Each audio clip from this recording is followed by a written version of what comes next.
ಅಣ್ಣ ತುಂಬಾ ತುಂಬಾ ಜನ್ಮದ ದಿವ್ಸ- ಜೋಡಿ ಅಂತ ಒಂದು ಒಳ್ಳೆ ಪಿಕ್ಚರ್ ಬಂದಿದೆ. ತುಂಬಾ ದಿವಸ ಆದ್ಮೇಲೆ ಆಕ್ಟಿಂಗ್ ಬಂದಿದ್ಯಾ? ಅಲ್ಲ, ಅಂದ್ರೆ- ಏನಾಗ್ಬೇಕು? ಅಲ್ಲಲ್ಲ. ನಾನು ಆಕ್ಸಿಡೆಂಟ್ ಅಂತ ಸಿನಿಮಾ ಶಂಕರ್ನಾಗ ಏನ್ ಮಾಡ್ಬೇಕು? ಅಲ್ಲಲ್ಲ, ಈಗ ಇತ್ತೀಚೆಗೆ ನಾನು ಹೇಳ್ತಾರೆ ನೀವು ಇತ್ತೀಚೆಗೆ ಇತ್ತೀಚೆಗೆ ತುಂಬಾ ದಿನ ಆದ್ಮೇಲೆ ತೆರೆ ಮೇಲೆ ಬರ್ತಾ ಇದ್ದೀರಿ. ಈಗ ನೆಕ್ಸ್ಟ್ ಡೈರೆಕ್ಷನ್ ಏನಾದ್ರು ಮತ್ತೆ ಮಾಡುವ ಇದರಲ್ಲಿ ಇದೀರಾ ಅಂತ.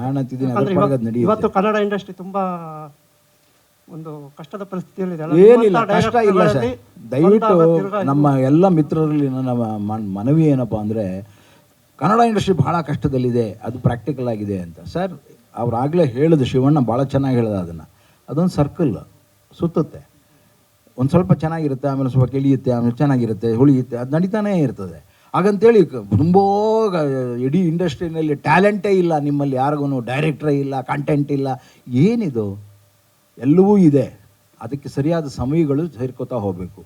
ಒಬ್ಬ ಪುನೀತ್ ಬೇಕಾಗುತ್ತೆ, ಒಬ್ಬ ತರುಣ್ ಬೇಕಾಗುತ್ತೆ. ಅವೆಲ್ಲರ ಜೊತೆಯಲ್ಲಿ ಅದನ್ನು ಬೆಳೆಸ್ತಾ ಬರುವಂಥ ಒಂದು ಸಂಘಟಿತವಾದಂಥ ಕಾರ್ಯ ಬೇಕಾಗುತ್ತೆ. ನಮ್ಮಲ್ಲಿ ಕೂಡಿ ಒಗ್ಗಟ್ಟಾಗಿ ಕೆಲಸ ಮಾಡಿದ್ರೆ ಭಾಳ ಅದ್ಭುತವಾದ ಕಥೆಗಳು ಬರ್ತವೆ. ಇದಕ್ಕೆ ಸಾಕ್ಷಿ ಇಲ್ಲಿದ್ದಾನೆ ಇವನು, ಕೆಲಸ ಮಾಡಿಸ್ತಾನೆ. ಈಗ ನೀವು ಒಗ್ಗಟ್ಟು ಅನ್ನೋ ಪದ ಬಳಸಿದ್ರಿಂದ ಕೇಳ್ತಾ ಇದ್ದೀನಿ. ನಿನ್ನೆ ಅಷ್ಟೇ ರಮ್ಯಾ ಅವರು ಇಂಡಸ್ಟ್ರಿನಲ್ಲಿ ಒಗ್ಗಟ್ಟು ಕಮ್ಮಿ ಇದೆ ಅಂತ ಹೇಳಿದ್ರು. ಪಾಪ ಅವ್ರಿಗಿರ್ಬೋದೇನೋ, ಅದು ಹೇಗೆ ಅವ್ರಿಗೆ ಸಂಬಂಧಪಟ್ಟಾಗಿರ್ಬೋದು. ನಮಗಂತೂ ಒಗ್ಗಟ್ಟಿದೆಪ್ಪ.